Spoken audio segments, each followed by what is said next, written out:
A new bar only plays women's sports on television. And nonprofits teach youths how to treat gunshot wounds. And a coffee bar customer called the police over the price of espresso. These are the weird stories for Thursday on Weird AF News, the only daily weird news podcast hosted by a comedian inside a closet. I have 3 weird news stories from all around the world. It's like international, baby. We're going international. Come with me. Finally, a sports bar that only plays women's sports. Last month, patrons waited in line for over 4 hours to get into the hottest new bar in Portland, Oregon. By the time they finally got through the doors, some burst into tears while others hugged the bar owner, Jenny. It was the weekend of the NCAA Women's March Madness Tournament, as well as opening weekend for the Sports Bra. The Sports Bra, that's right. It's a sports bar dedicated to only showing women's sports on their televisions. It started out as kind of a joke, and then something that owner Jenny Nguyen wished existed for her and her friends to go watch games.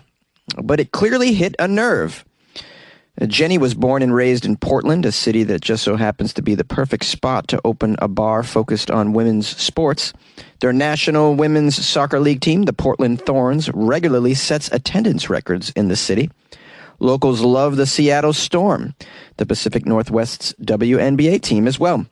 And they cheer on the University of Oregon's women's basketball team, whose players have been drafted in the top rounds of the WNBA draft over the past few seasons. They're a very good squad.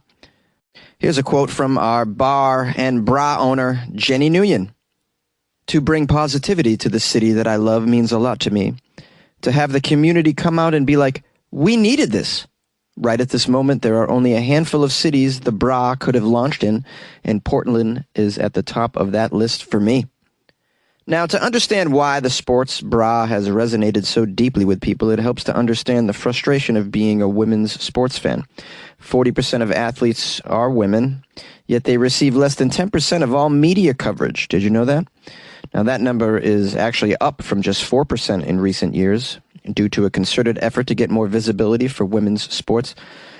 But it's still low enough that in order to watch their favorite teams, women's sports fans have to put in real work, cobbling together some streaming services, live streaming games on Facebook, YouTube, or Twitch, or just hoping that they can view the game in person if they get that chance.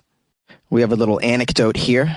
In 2019, when the Washington Mystics were in the WNBA Finals for the first time, Natasha's family went to a local sports bar and asked if they could put on the game so they could watch the Washington Mystics play. The bar manager reportedly laughed in their faces and refused to put the game on. Out of all 30 screens, one could not be turned to women's basketball because football was on. That's what Natasha tweeted at that time. Here's a quote from someone named Stephanie, who's a big-time women's sports fan from Seattle. Women's sports are ignored by mainstream TV channels. The fact that the only reason I am currently able to watch my home NWSL team right now is because I had to purchase a streaming app. That is frustrating. It further perpetuates the stereotype that men's sports are more important and worthy than women's sports. Now, it's possible that change is going to happen sooner rather than later. Networks are starting to actually realize the truth that if women's sports are on TV, people will watch them. Women's sports viewership across ESPN networks increased over 25% within the last year, with 72 million viewers watching women's sports alone. That women's March Madness championship game between UConn and South Carolina that sports bra patrons line the streets to watch reached nearly 5 million viewers nationwide, which is up 18% year over year. ESPN will have more than 12,000 live women's sports across upwards of 26,000 hours, of coverage, which includes an expanded WNBA postseason, more NCAA championships, and 40% of ESPN programming actually dedicated to women's sports going forward, which is progress. Right? And now we have the Sports Bra. It's a place that you can go and watch exclusive women's sports. I think it's pretty cool. I like options, man. This is America. We want options. You want a bar that you can watch women's sports at? Maybe you want a bar that you can throw an axe at. We have those too. Someday we'll have a bar where you can whip around a chainsaw. I don't know. Maybe there'll be a bar, or maybe there is a bar where you just go and play esports or watch esports. An esports bar. I mean, there's plenty of room for novelty, is what I'm saying. So I totally dig this. I mean, we live in a world where niche is available. Yes, that's right, niche.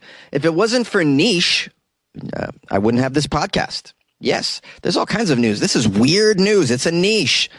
Now, it's not listened to by, millions of people, but, there's groups out there, smaller groups that loved listening to daily weird news, such as yourself. There's people out there that want to watch women's sports. I don't usually watch it. My friends don't, but there are a lot of people that dig it. So this was pretty cool. I think we're going to see the sports bra become, who knows, a franchise. Maybe move to all sorts of major cities over the next few years, I'd imagine.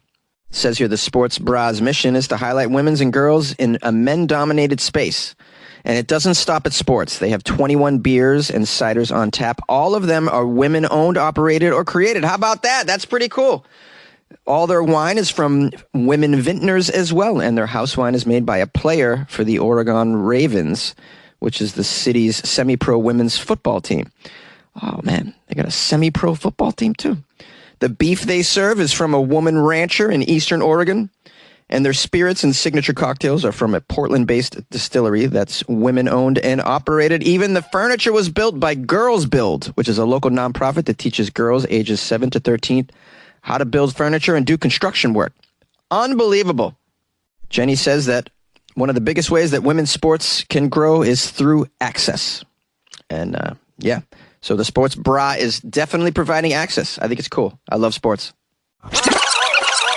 A nonprofit will teach youths how to treat gunshot wounds. Yay, America! Canton, Ohio, a nonprofit that sponsored some activities for children in a city park last year, will soon offer first aid training this summer so that kids that live in crime-stricken neighborhoods know how to treat gunshot wounds. I can't believe this is real. I really can't believe this is a real story.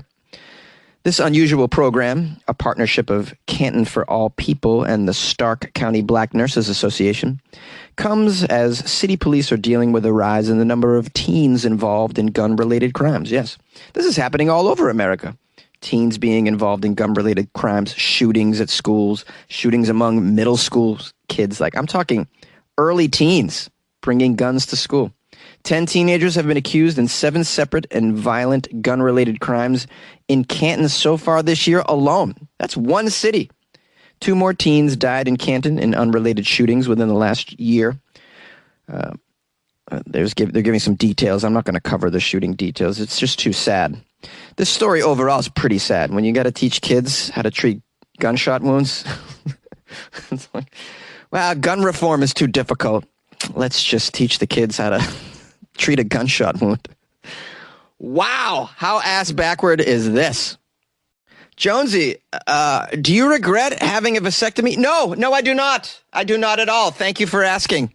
Appreciate that. I live in a country that's teaching the children how to treat gunshot wounds because we can't do anything about getting the guns off the streets. It's just easier to teach the kids how to treat a bullet exit wound through the kneecap. Unbelievable, man. You know, oftentimes I'm confronted with life and I say to myself, this is a satire, right? Am I going to wake up from this movie? Am I? It's unbelievable, man. Okay. Now, in addition to teaching the children how to treat gunshot wounds, they're going to teach them how to treat stab wounds as well. And first aid information, such as what type of medical facility to go to if one of your peers is stabbed or shot, or if you are. They're also going to give out free first aid kits to residents, including the children, and the group plans to hold similar events in the city's neighborhoods that have seen the most crime and gang activity later this year. We have a quote from a nurse in this story who's going to be assisting with the program. It's reasonable to teach young kids how to stop bleeding and how tourniquets work, and pretty necessary. You know, they may be able to do something to save a life before the medics arrive. Years ago, a child would need to know where to retrieve a bandage after falling from a bicycle. We live in different times. Now you need to be talking about what to do when your friend gets shot. That's an actual serious quote from a nurse. Wow. Unbelievable. Man, it's just really sad to imagine the sort of fear that children live under. And when you prepare them to treat gunshot wounds, that just adds to a spiral of fear in their lives. But, you know, during the Cold War, children in classrooms were getting under their desk to prepare for the bomb. And that was a frightening time as well. It's hard. It's a dangerous world. What do you do about it? Tough stuff. I'm grateful when I come across articles like this that I'm not a parent because, I don't know how I would deal with this. A lot of you are parents. What do you think about this? And do you talk to your kids about such things? Are they prepared for such things? I'd be curious to learn. Call the show, 646-450-2012. You want my news and you can't deny. You know it's weird, but you try to hide. Yeah. A customer in Italy called the police over the price of espresso. Got very excited with this weird story because it's about coffee, one of my favorite subjects. A coffee bar in Florence has been fined €1,000 after a customer got very angry over the price of a humble cup of espresso. The customer actually called the police after being charged €2 for his coffee, which was decaffeinated. This was at the Ditta Artignali, which is in the center of Florence. I hope I'm saying this right. Artignali. Let's take this opportunity to work on my horrible Italian accent. Maybe not. So a man complained that the price was not displayed on the menu behind the counter. Okay, this happens. It was this error, though, that landed the bar, which is celebrated for its coffee and has won several competitions, in trouble. Francesco Sanapo, the owner of Ditta Artignali, vented about the fine that he received on social media and defended his coffee. He got fined. Unbelievable. In Italy, they take their coffee so seriously that you can call the police if your cup's not made right. This is a place I need to go. These are my people. I take coffee this seriously as well. Screw up my coffee or charge me too much, I want to call 911. I don't, but I want to. Starbucks, get out of here. I would have called the cops on Starbucks so many times for that burnt-ass coffee. What's going on over there?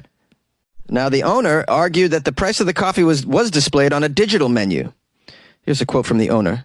They fined me because somebody got offended for paying €2 for a decaffeinated coffee.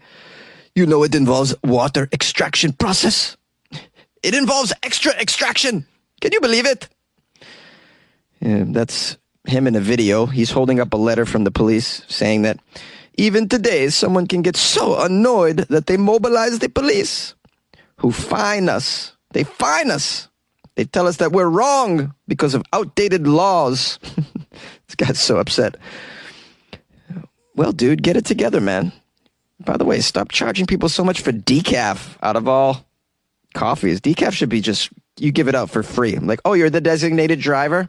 Here's decaf. Like if you go to a bar, sometimes the soda will be for free. If you're ordering decaf, free. Maybe not.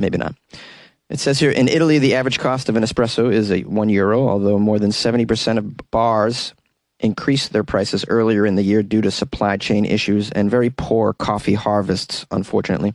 Consumer groups warn that the price of an espresso could actually rise to an average of €1.50 this year. The owner of this particular coffee bar also cites the rise in the cost of raw materials for his business. Nobody should be scandalized about paying €2 for an espresso anymore. Hey, gabagoo! Seems to me like Italy is a place for me. I want people that are passionate about their beans, man. And by the way, let me take this opportunity to let you know that you can buy Jonesy a cup of coffee if you'd like. Yeah, go to weirdafnews.com and click on the Buy Jonesy a Coffee banner. That's right. Send me some espresso, baby. Yeah. You like podcasts? You're listening to my podcast. Maybe you thought to yourself, I'd like to make a podcast. Too difficult? No, not with Anchor. Anchor has free creation tools that allow you to record and edit your podcast from your phone or your computer. Anchor distributes your podcast to Apple, Spotify, Stitcher, and more. They have advertising integration, so you can even make a little money off your podcast. Everything you need to make a podcast in one place. Download the free Anchor app or go to anchor.fm to get started. And good luck with your podcast. Good luck with your creation. Good luck with your life, man. Yay! Hey, thanks for being with me for this episode of Weird AF News. Spending some time with me. I appreciate your time very much. I'll keep this brief because I appreciate your time very much. Thanks to everybody who called the show past couple of days. I'll publish a couple calls at the end of this. If you'd like to call the show, the number is 646-450-2012. Email me at funnyjones@gmail.com. Tomorrow is Florida Friday. We're doing just weird news from the week out of the state of Florida. Most of you know that. Those of you who don't, that's what we do on Fridays, just weird Florida news. So send me any Florida stories you come across. Send the links to my email, or you can drop them in Instagram at funnyjones, or tag me in Twitter at funnyjones as well. So send those over if you come across any. And if you'd like to support the show by joining the Patreon, that's super cool. Just go to patreon.com/weirdafnews. And join that way. I put some content in there last couple days, and I'm about to put a video in there where I answer my patrons' questions. It's a Q&A video, and there's some pretty weird ones in there, so we'll get down to business with that. That might be fun to watch, so if you haven't joined the Patreon, just check it out. You can also join the Patreon by going to weirdafnews.com as well and clicking on the Patreon banner. All right. Love you. And don't forget to join me tomorrow for Florida Friday, baby. Yeah, hey there, Jonesy. This is Skip from Philly. On yesterday's podcast, you were talking about giving you a rating, and you said something like, give me 3 stars at least, because that's what you deserve, go to Spotify and give you 5 stars. You said you like that because you like ratings. Okay, in the tradition of radio record from American Bandstand, I'm going to give you a 96 because you got a good beat and you're easy to dance to. Greetings and salutations, Jonesy. This is Joseph Dinkter calling, and all of my technology friends and I, you might want to call us computer nerds, but, that's a little derogatory, but, it's been so many years that we really don't mind it at this point. Anyway, we wanted to call and tell you that we really appreciated all of the technology stories you did on yesterday's podcast. I mean, you did the one about not hiring North Korean hackers and opening up and paying for your bills with your face for facial recognition. And you did another story about, using technology for different purposes. And, we think that's a really great thing, bringing technology to the forefront.